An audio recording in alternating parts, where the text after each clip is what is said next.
দেখো আজকে আমরা কি শিখবো? লেখা শিখবো। তাই দেখো, এই হলো ক, এই হলো ক। কয় কি? কতে কাকাতুয়ার মাথায় ঝুঁটি। তারপরে খ,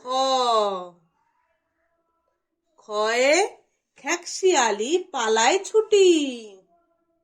তারপরে হলো গ, এই হলো গ, গয়ে গরু বাছুর দাঁড়িয়ে আছে। এরপরে হলো ঘ, ঘতে কি হয় না, ঘুঘু পাখি ডাকছে গাছে। ঘয়ের পরে হলো উঙো, এটা কিন্তু উঙো, উঙো নৌকা মাঝি ব্যাং। এই হয়ে গেল ক থেকে উঙো। এরপরে হলো চ,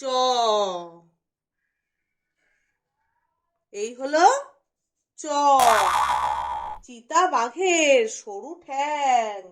চয় কিন্তু চিতাবাঘ, চিতাবাঘের সরু ঠ্যাং। এরপরে কি হলো ছ, এই হলো আমাদের ছ, ছাগল ছানা লাফিয়ে চলে। তাহলে ছতে কি ছাগল, ছতে ছানা, তাই না? ছাগল ছানা লাফিয়ে চলে। এরপরে বর্গীয় জ, দেখো আমরা কিভাবে লিখছি। বর্গীর জতে জাহাজ, জাহাজ ভাসে সাগর জলে। এরপরে কি ঝ, দেখো ঝ এ প্রথমে এরকম দেবে, এখান থেকে এই নিয়ে এই মাঝখানে কিন্তু মাত্রাটা দিয়ে দেবে না, তাহলে কিন্তু ঝ লেখা ভুল হয়ে যাবে। ঝয়ে ঝাড়ু, ঝাড়ু হাতে এলো কানাই। এরপর ইঙ, ওটা উঙো ছিল আর এটা ইঙ, এই ইঙ। ইঙতে কি হবে না, ইঙ চড়ে, ইঙ চড়ে নাচছে দু ভাই।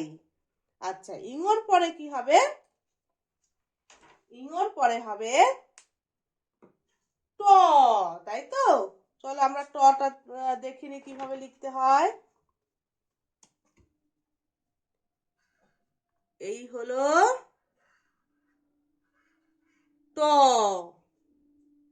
এই হলো ট, টতে টিয়া পাখির ঠোঁটটি লাল। তারপরে ঠ, ঠতে ঠাকুর দাদার শুকনো গাল। এরপর ড, ডতে ডুলি কাঁধে বেয়ারা যায়। এরপর ঢ, ঢতে ঢুলি ভায়া ঢোলক বাজায়। ঢয়ের পর কি হয়? মূর্ধান্য, দেখো কিভাবে লিখছি। এই হলো মূর্ধান্য। মূর্ধান্য নাকের পরে। আচ্ছা, এই হয়ে গেল মূর্ধান্য। মূর্ধান্যর পরে কি হয়? ত, কি হয়? ত,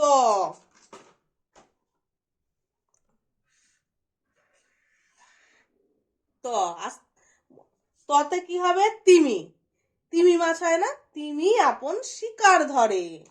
এরপরে হলো দেখো থতে কিন্তু এইভাবে লিখতে হয়, অর্ধমাত্রা, এটা হচ্ছে পূর্ণ মাত্রা। পূর্ণ মানে কি? ফুলফিল, পূর্ণ, পুরোটা দিতে হবে। আর এটা অর্ধ মানে অর্ধেকটা, আর্ধেকটা, হাফ, হাফ মাত্রা। ওকে, তাহলে অর্ধমাত্রা, পূর্ণ মাত্রা। আচ্ছা, থতে থালা ভরা আছে মিঠাই। এরপর হলো দ, দতে দোয়াত আছে, কালি নাই। আচ্ছা, ত থ দ, এরপরে হলো ধ। দেখো ধটা কি করে লিখছি, প্রথমে স্ট্যান্ডিং লাইনটা দিয়ে দেবে, এই দিয়ে দিলে এই, এই দিয়ে এই এই হয়ে গেল আমাদের ধ। ধতে ধোপা কেমন কাপড় কাচে, ধোপা, ধতে ধোপা, ধোপা কেমন কাপড় কাচে। এরপর দন্তের ন, এটা কিন্তু মূর্ধন্য, এটা দন্তের ন। দন্তের নতে নাপিত ভায়া দাড়ি চাঁচে। ঠিক আছে, তাহলে এই হলো আমাদের দন্তের ন পর্যন্ত। তারপর কি প, দেখো এই হলো প, অর্ধমাত্রা। প, পতে কি হয় পাখি, পাখির বাসা হাওয়ায় নড়ে, পাখির বাসা হাওয়ায় নড়ে। বাসা মানে কি পাখির নেস্ট, পাখি যেখানে থাকে, বাসা ঘর, তাহলে পাখির বাসা হাওয়ায় নড়ে। এরপর কি পূর্ণমাত্রা দিয়ে হবে ফ। অনেকে না ফতে পূর্ণমাত্রা দেয় না, কিন্তু ফতে পূর্ণমাত্রাই হয়।